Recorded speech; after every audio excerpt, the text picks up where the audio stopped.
Hey everybody, welcome back to the channel. Welcome to another Pokemon Emerald Battle Frontier update. It's been a while since I made a video.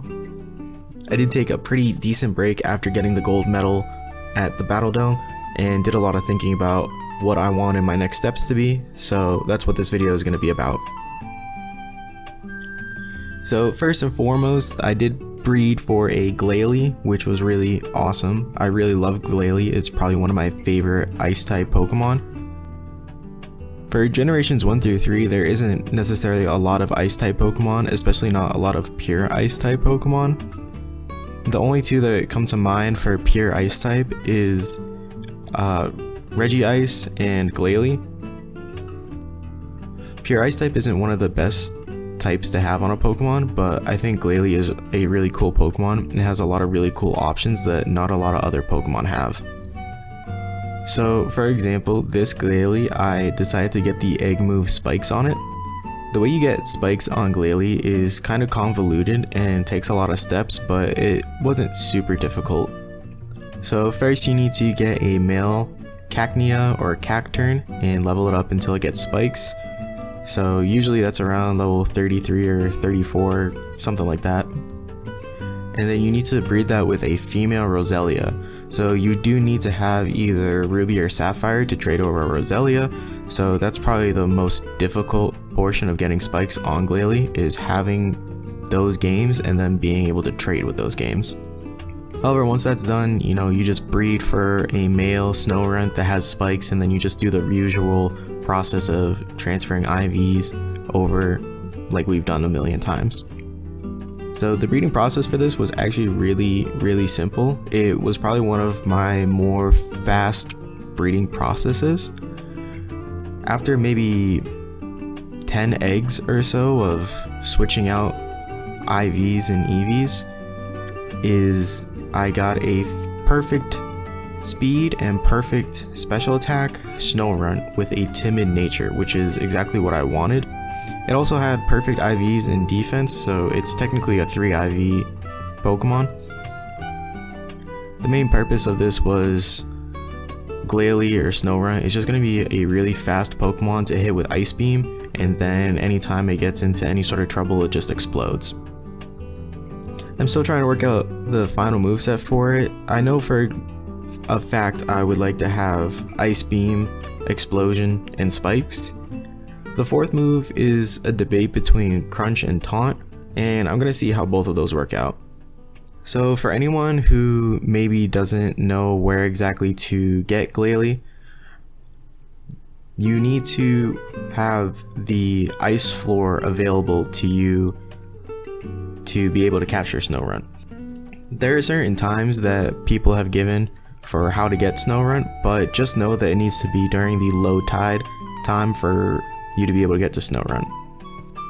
Once you get down there, it is kind of a rare find. It's only about 10%, so you might be down there for a little bit, but according to like my recordings and everything, it only took me about maybe 10 to 15 minutes to find a Snorunt down there. So you just have to have a little bit of patience, and it's a pretty cool place to see because not a lot of people probably go down there.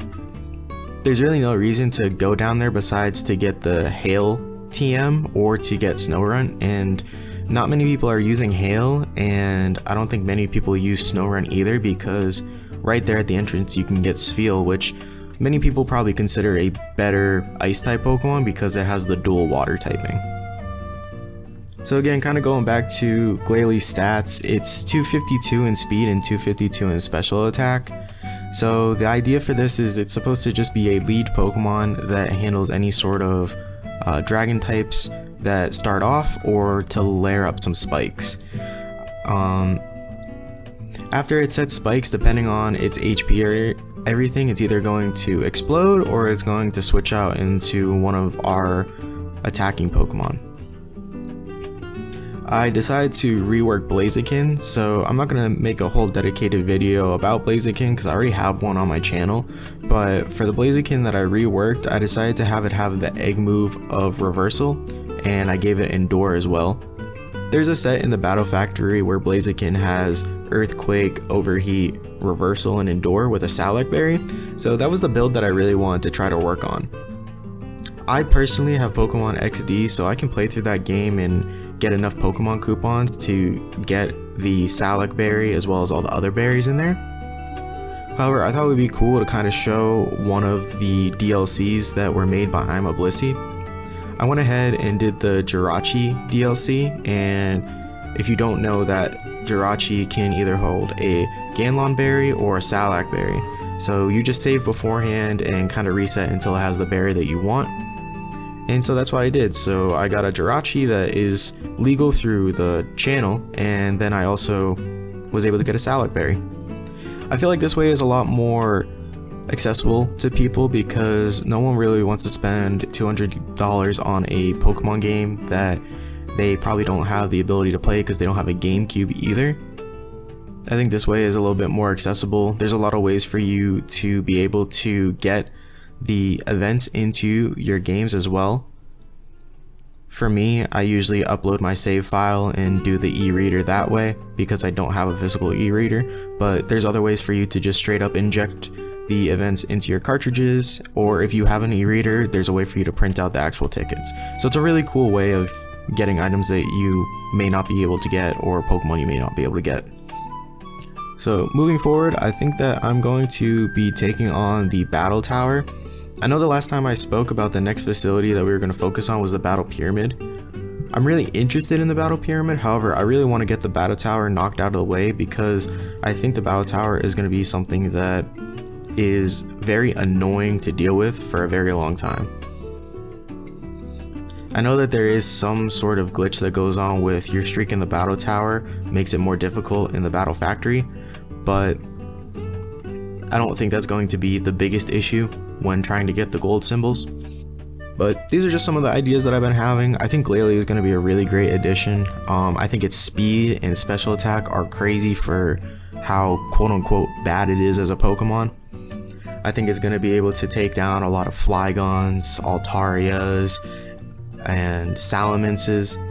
And then it's also a really good wall breaker because if it explodes on something, then it's going to absolutely destroy it, like any sort of Chanseys or Blissies or any sort of walls that may be difficult for the rest of the Pokemon to take out. So again, the team is probably going to be something along the lines of Glalie and Blaziken, and then some sort of special attacking Pokemon. I've been running through some certain ideas, like possibly running an Espeon or Gardevoir or Gengar. All of them are really cool and have their own ups and downs. I might have to just play around with it a little bit and see what works out best. But yeah, there's really not much else to talk about. I mean, so far I've just kind of been thinking about and planning the next steps that we're going to be taking with this team. I think that I'm probably going to potentially do some live videos as well where we take on the tower once we get to a higher streak, and that will come after I finish the third team member as well. So yeah, I also want to thank everybody. You know, we recently passed 100 subscribers, so that's really awesome to see, and I really appreciate everybody that has, you know, supported the videos and supported the channel. It's really something that I've tried to stay dedicated to and work on. So yeah, I really appreciate it. Thank you guys for watching. I know it was a bit more of a shorter update, but I really appreciate everybody that stopped by, and yeah, I will see you guys next time.